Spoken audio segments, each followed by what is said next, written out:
बताएं कि संसद के अंदर और बाहर दोनों ही जगह विपक्ष ने हंगामा किया है। विनेश फोगाट के मामले को लेकर यह हंगामा हुआ है। संसद के बाहर विपक्षी सांसदों ने हंगामा किया। बड़ी खबर इस वक्त की बता रहे हैं आपको, जहां लोकसभा से विपक्ष ने पहले वॉकआउट किया, उसके बाद जोरदार हंगामे की भी तस्वीरें अब सामने आ रही हैं।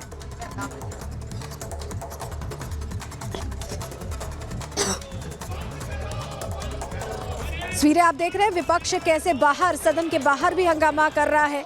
सदन के परिसर में दरअसल विपक्षी सांसद नारेबाजी करते नजर आ रहे हैं। इससे पहले विपक्ष ने वॉकआउट किया था।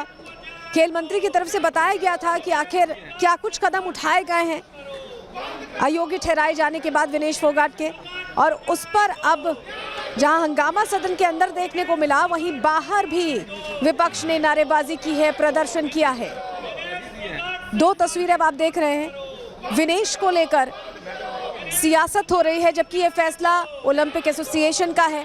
इसमें सरकार से कोई लेना देना नहीं है। हाँ, सरकार ने कड़ा विरोध जताने की बात की, लेकिन जो नियम है उनका अनुपालन किया जाता है इस तरह के गेम्स में। और ये जो दो तस्वीरें आप देख रहे हैं, जहाँ एक तरफ विनेश की हम तस्वीरें आपको दिखा रहे हैं। विनेश ने रात भर स्किपिंग की, तमाम चीज़ें की, जिससे कि वेट जो है वो 50 किलोग्राम ही रहे, लेकिन 100 ग्राम ऊपर होने के चलते अयोग्य घोषित किया गया। उसके बाद अब सदन के अंदर विपक्ष ने इसे नया मोड़ देते हुए हंगामा करना शुरू कर दिया, सवाल खड़े करने शुरू कर दिए, जबकि इसमें सरकार ने विरोध जाहिर किया। प्रधानमंत्री ने तुरंत ही एक्स पर पोस्ट किया और भरोसा जाहिर किया विनेश फोगाट पर, कहा कि वो चैंपियंस की चैंपियन है। खेल मंत्री ने भी बाकायदा सदन के अंदर ये बताया कि ये पूरा जो घटनाक्रम हुआ उसमें सरकार ने क्या कदम उठाए, लेकिन उसके बावजूद विपक्ष ने इसे अलग मुद्दा बनाने की कोशिश की, इसे राजनीतिक रंग देने की कोशिश की है, जिसकी तस्वीर आप देख पा रहे हैं।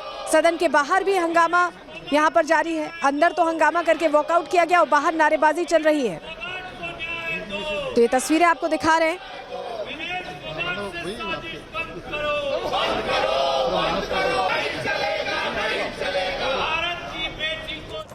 तो भारतीय रेसलर विनेश फोगाट को अयोग्य ठहरा दिया गया है, और इसके साथ ही जो गोल्ड जीतने का सपना था भारत का ओलंपिक्स में, कम से कम विनेश फोगाट के जरिए वो यहां धराशायी होता दिखाई दे रहा है। लेकिन पूरा देश, 140 करोड़ देशवासी विनेश फोगाट के साथ होने का दावा कर रहे हैं। इस मुश्किल घड़ी में, इस मुश्किल वक्त में उन्हें सांत्वना देने की और एक तरह से संबल देने की भी कोशिश कर रहे हैं, क्योंकि ये लड़ाई अभी आगे और लड़नी, आगे और भी खेल होंगे, इसमें मनोबल छोटा ना हो, इसको लेकर प्रधानमंत्री ने भी मनोबल बढ़ाने की कोशिश की है। किसी से जुड़ी रिपोर्ट आपको दिखा रहे हैं।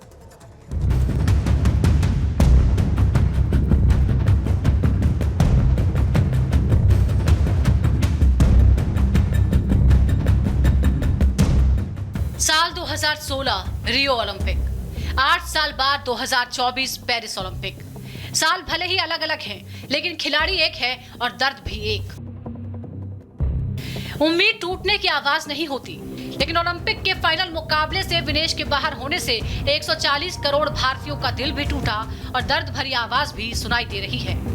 देश की पहलवान बेटी जो पेरिस ओलंपिक में कुश्ती के फाइनल मुकाबले में पहुंची, देश को उनसे गोल्ड की उम्मीद बढ़ गई, लेकिन वो डिस्क्वालीफाई कर दी गई। विनेश फोगाट को ओलंपिक में अयोग्य घोषित कर दिया गया।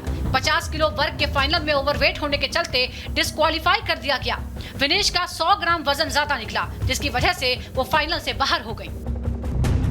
140 करोड़ भारतीयों को उम्मीद थी कि देश की पहलवान बेटी पेरिस से सोना लेकर लौटेगी, लेकिन वो फाइनल खेल पाती उससे पहले ऐसा झटका लगा जिसने न सिर्फ देश को झकझोर दिया, बल्कि उनके परिवार को भी हिला कर रख दिया। सबसे बड़ा सदमा पूर्व भारतीय पहलवान और विनेश के ताऊ को लगा है। बेटी के फाइनल न खेल पाने का दर्द उनकी आंखों से छलक आया। मैं तो माँ बाप, मेरे को तो दुख है, लेकिन सारे हिंदुस्तान को इस चीज़ का बड़ा दुख है, जिसने पूरी आस उम्मीद थी जो गोल्ड मेडल किया, और वो न जी जा करके जो हो गया, तो सारे देश को दुख है। तो 150 ग्राम वजन फालतू था, वो वजन नहीं आया, तो इस वजह डिस्क्वालीफाई कर दी। देखिए, वो तो जो फेडरेशन है, जो वहाँ के जो अध्यक्ष हैं, वही फैसला करेंगे। जो वहाँ कुश्ती लड़ा रहे, सिर्फ उनके हाथ में सब वह जो वहाँ फैसला लेंगे इसके बारे में। वो तो ना कोई सरकार कर सकती, सिर्फ वही कर सकते हैं। वहाँ जो बैठे हैं, जो कुश्ती लड़ा रहे हैं, ये डिस्क्वालीफाई होगी, तो सबको दुख है। लेकिन मैं विश्वास दिया तो आगे और जो मेहनत करेंगी। खुद खुद प्रधानमंत्री मोदी ने भी विनेश को लेकर सोशल मीडिया पर पोस्ट करके खेद जताया। पीएम ने लिखा, विनेश आप चैंपियंस की चैंपियन हो, आप भारत का गौरव हो और हर भारतीय के लिए प्रेरणा स्रोत हो। आज के झटके से दुख पहुंचा है। काश मैं शब्दों में बता पाता कि इस समय कितना मायूस हूं, लेकिन मुझे पता है कि आप फिर वापसी करेंगी। चुनौतियों का डट कर सामना करना आपके स्वभाव में है। मजबूती से वापसी करो, हम सभी आपके साथ हैं।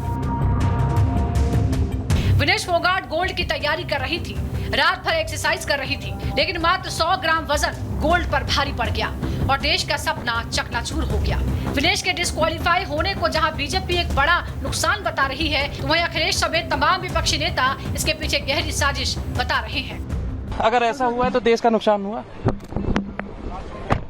सर, आपको लगता है कि अपील करना चाहिए इसके ऊपर? हाँ, जरूर। फेडरेशन इसमें अपना जवाबदेही करेगी, देखेगी, बात करेगी कैसे क्या हो सकता है। आपको लगता है कि अपील में आप जाएंगे, उसका समर्थन करेंगे? हम अपनी तरफ 100 ग्राम ओवरवेट होना ये कितना हास्यास्पद और मजाक का कारण है कि उसके आधार पर आप अयोग्य घोषित कर रहे हैं। 100 ग्राम ओवरवेट तो कुछ भी खाने से हो जाता है। तो इसलिए मैं समझता हूं कि भारत सरकार को तुरंत हस्तक्षेप करना चाहिए, तत्काल हस्तक्षेप करना चाहिए और साफ शब्दों में कहना चाहिए, अगर 144 करोड़ भारतवासियों का अपमान करोगे, अगर भारत की बेटी का अपमान करोगे, उसके साथ अन्याय करोगे, तो हम ओलंपिक का बहिष्कार करेंगे। भारत सरकार निर्णय ले ओलंपिक के बहिष्कार का। ये घोर अन्याय है विनेश फोगाट के साथ। विनेश के साथ पूरा देश खड़ा है। 8 साल पहले रियो ओलंपिक में चोट लगने के कारण देश की पहलवान बेटी मुकाबले से बाहर हो गई। 2020 टोक्यो ओलंपिक में हार के बाद उन्हें खोटा सिक्का कहा गया, लेकिन 2024 पेरिस ओलंपिक में जब विनेश ने गोल्ड मेडलिस्ट को पटखनी देकर फाइनल में जगह बनाई, तो देश को लगा कि अब की बारी गोल्ड पक्का है। लेकिन वो सपना टूट गया और विनेश ओलंपिक से बाहर हो गई। Bureau report, Republic Bharat. और चलिए आगे बढ़ते अगली बड़ी खबर का रुख करेंगे, जहां आपको बताएं कि कल संसद के अंदर वक्फ संशोधन बिल पेश होने जा रहा है। 11 बजे बताया जा रहा है किया जाएगा। 40 अमेंडमेंट्स इसमें करने की बात है, 40 तब्दीलियां जो करने को लेकर सरकार प्रतिबद्ध दिखाई दे रही है। हालांकि टेबल पर अभी तक बिल नहीं रखा गया, लेकिन इससे पहले ही विपक्ष का विरोध भी देखने को मिल रहा है। ऐसे में कल सदन के अंदर क्या तस्वीर निकलकर सामने आती है, देखने वाली बात होगी। ये इस वक्त की बड़ी खबर आपको बता रहे हैं, कल संसद में पेश होगा वक्फ संशोधन बिल। 40 बदलाव करने के प्रावधान के कहे जाने की बात है। हालांकि अभी आधिकारिक तौर पर पता करना होगा कि क्या कुछ प्रावधान होते हैं, लेकिन उससे पहले ही रुख कम से कम विपक्ष का बहुत तीखा रहा है इस फैसले को लेकर। और 11 बजे कल सदन के अंदर लोकसभा में ये बिल पेश किया जाना है। वक्फ की जो शक्तियां हैं उनमें कटौती और एक तरह से जो अभी तक का बही खाता रहा है उसकी स्क्रूटनी की भी यहाँ पर बात है।